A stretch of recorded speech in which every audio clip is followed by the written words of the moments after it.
मन्त्री कसले बनायो? हामी जस्ता गुरुले। भनेपछि मन्त्री तपाईँ जस्तो टिचरले बनाउनु भयो? हजुर म्याडम। कुन विषय पढाउनुहुन्छ? नेपाली। नेपाली पढाउनुहुन्छ? हजुर म्याडम।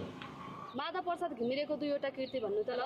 म्याडम आज हामी यहाँ आफ्नो माग पुरा गर्न आएछ कि तपाईँको कृति बन्न आएछ म्याडम? मतलब आउँदैन?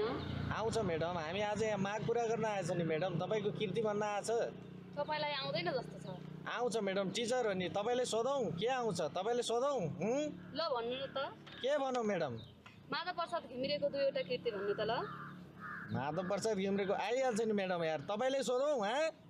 भन्नु न त। ल ल एउटा मात्र भन्नु। एउटा